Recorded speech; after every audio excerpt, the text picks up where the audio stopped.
अगर आपने इस ज़मीन का यूज मील के अलावा किसी दूसरे पर्पज से किया तो हम आपकी ज़मीन को एक्वायर कर लेंगे और आपको इसके बदले में कुछ भी नहीं देंगे। मील मालिकों ने सरकार से परमिशन मांगी कि हमें ये मील की 250 एकड़ ज़मीन खाली पड़ी है, वो बेचने की परमिशन दो।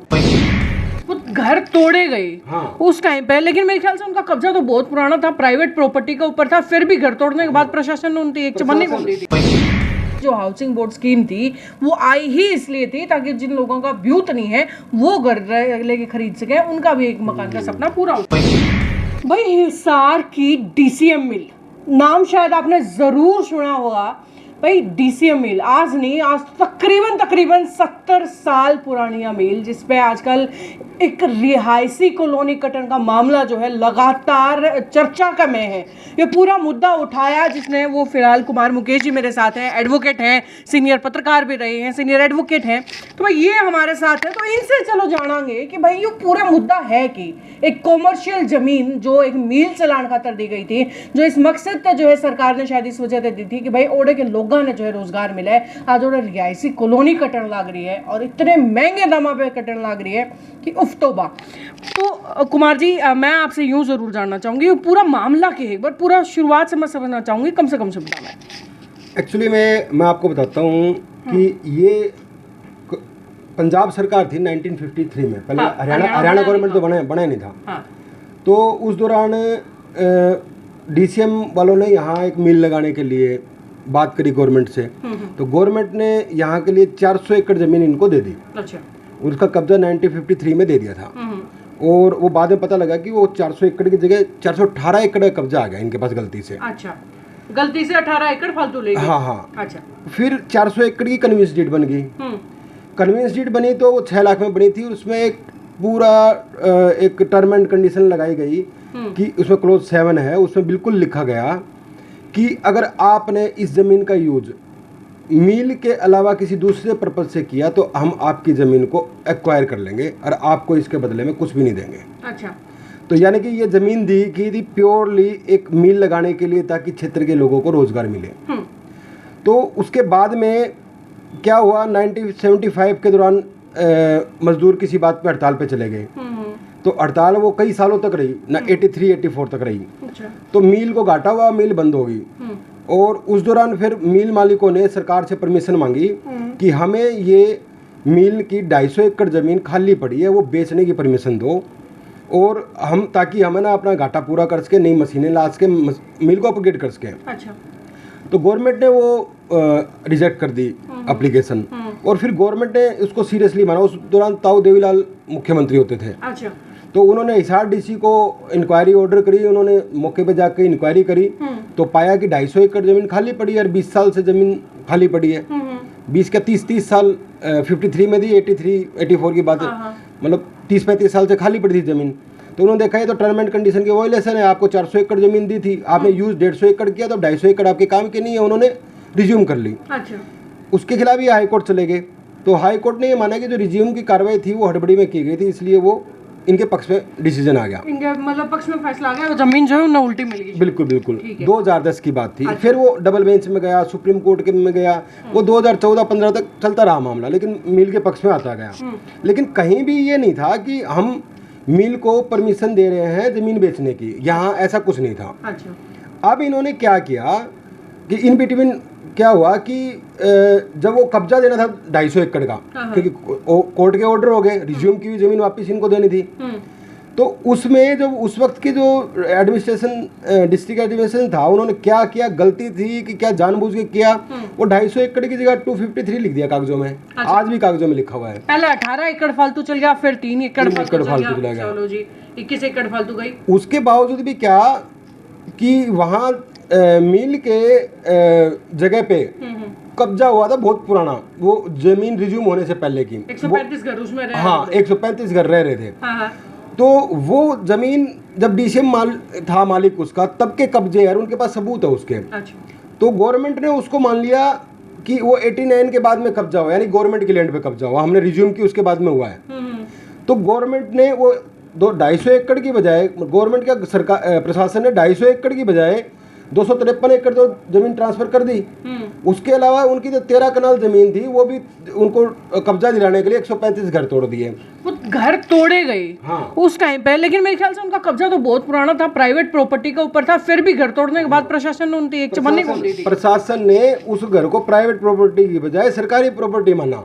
अच्छा, भाई वही तो पंगा ना कि 1989 के बाद में अगर रिज्यूम हुई थी, उसके बाद में अगर कब्जा हुआ तो वो सरकारी जमीन पे कब्जा माना जाएगा। अगर 89 से पहले का कब्जा था तो डीसीएम मिल का कब्जा माना जाए, डीसी मिल की जमीन पे तो प्राइवेट प्रॉपर्टी में कब्जा होगा ना। तो उसको तो एज पर रूल कोर्ट में जाकर डीसीएम मालिकों को छुड़वाना चाहिए, ना कि प्रशासन छुड़वाता। इस बात को, हालांकि इस बात की भी इस जांच कर रहा है प्रशासन कि उनके साथ गलत हुआ तो उनको भी मिलना चाहिए। अच्छा, तो उसके बाद में क्या हुआ, वो जमीन का कब्जा दिलवा दिया। फिर वो एक बात और थी कि जब वो दिल्ली हाईवे बाईपास बना तो इस मिल की 25 एकड़ जमीन एक्वायर हुई थी। वो हाई कोर्ट में उस चीज का जिक्र है ऑर्डर में के। अच्छा, और उस जमीन 25 एकड़ जमीन का इनको मुआवजा भी मिल गया, एक्वायर की गवर्नमेंट ने हाईवे के लिए।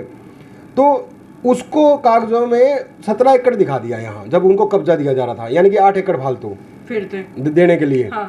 तो और इन बिटवीन क्या हुआ कि जीएलएफ की 61 कनाल जमीन जो करीबन 8 एकड़ ही बनती है, 8 एकड़ थोड़ी सी कम है, वो बिना किसी सेल डीड के, कन्वेंस डीड के या लीज डीड के इनके नाम इंतकाल कर दिया, जमीन का ट्रांसफर कर दी वो। अच्छा, और ट्रांसफर तो उसके बाद हो गया, सेल डीड के, कोई सेल डीड नहीं, कोई कुछ नहीं, वैसे ट्रांसफर कर दी। अच्छा, उसके अंदर जीएलएफ की भी है और डीसी सार की भी है।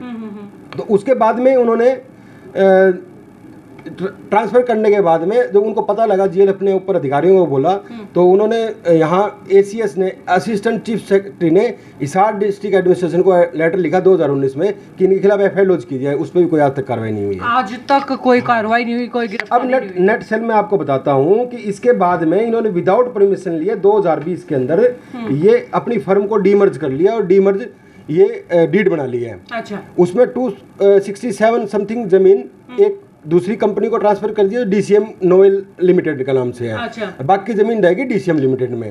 मैंने यूँ बताओ कि जो जमीन जो प्राइवेट, पहली बात तो क्योंकि अगर पर्सनल यूज उसका होना शुरू हो गया तो एक्वायर तो पहले एक बार हो जानी चाहिए थी, अब दोबारा से हो जानी चाहिए थी, वो भी एक्वायर नहीं हुई। दूसरी बात, प्लॉट के रेट बड़े, मतलब मैंने सुना कि बड़े महंगे रेट पे प्लॉट के बिके। हालांकि जो हाउसिंग बोर्ड स्कीम थी वो आई ही इसलिए थी ताकि जिन लोगों का ब्यूथ नहीं है वो घर लेके खरीद सके, उनका भी एक मकान का सपना पूरा हो सके। बिल्कुल बिल्कुल नहीं, मैं ये कह रहा हूँ ना कि जो डीड बनाई ना, इसके लिए कोई परमिशन नहीं ली जमीन बेचने की। अच्छा। तो ये डीड ही अपने आप में अवैध है। और इसी डीड के बिहाफ पे उन्होंने कॉलोनी काटने का लाइसेंस ले लिया। तो ये जब हमने मामला उछाला तो उसके बाद में डिस्ट्रिक्ट एडमिनिस्ट्रेशन ने इसकी इंक्वायरी करी, इंक्वायरी रिपोर्ट थोड़ी ऊपर भेजी कि हम इंक्वायरी कर रहे हैं, जमीन थोड़ी डिस्प्यूटेड है। तो उन्होंने अब इनका लाइसेंस सस्पेंड कर दिया है। और 27 अप्रैल को इनको पर्सनल हियरिंग के लिए बुलाया है कि आपने गलत तथ्य छुपा के ये लाइसेंस लिया है, तो आपके खिलाफ मतलब ये धोखाधड़ी भी माना इन्होंने इसको। तो अब देखो क्या 27 अप्रैल को होता है।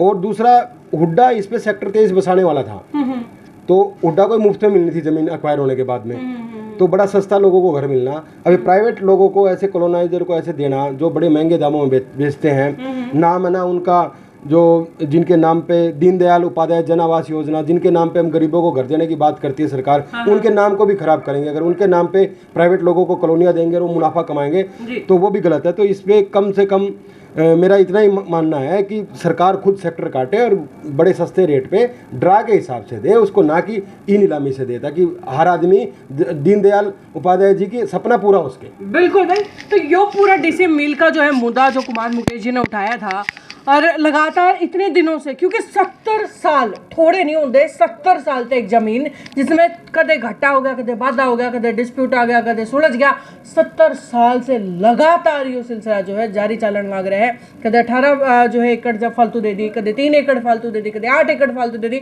मतलब ये तो वह बात नहीं हो रही मुकेश जी, बोला घर की भाई काका लिखनिया। देखो अब जांच हो रही है, देखो ऐसा कुछ हुआ है जो बताया मैंने, इसका मतलब गड़बड़ी तो है, गड़बड़ी है। तो आज इस बार पहली बार मेरे को लगा कि गवर्नमेंट और प्रशासन दोनों इसको साफ नियत से जांच करने के मूड में मेरे को लग रहे हैं। और मेरे को लग रहा है जरूर कुछ ना कुछ, जो भी जिन्होंने पिछली बार जो अपने हिसाब से वही लिखे ना, उनका हिसाब सरकार और एडमिनिस्ट्रेशन लेगी, ये मेरे को उम्मीद सी लग रही है। मतलब उस भाई की रिकैलकुलेशन होने का टाइम ही आ गया है, प्रशासन या सरकार इस साफ नियत से जो उसने शुरू करेगी जांच करनी, शुरू हो गया है वो काम। चलो भाई, तो ये तो पूरा डीसीएम मील का मुद्दा जो 30 मैंने समझाया, जो कुमार मुकेश जी ने जो है बताया पूरा कि भाई 70 साल पहले एक जमीन जो है ली गई काम खातर, मील चलाने खातर, लेकिन खास तौर से उस एरिया के लोगों को काम देने खातर, रोजगार देने खातर। खैर वो धीरे धीरे जो है कुछ प्रॉपर्टी उसकी यूज करी गई, कुछ खाली रह गई, उससे कदे बेचने की कोशिश करी गई, कदे जो है रिहायशी कॉलोनी काटने की कोशिश करी गई।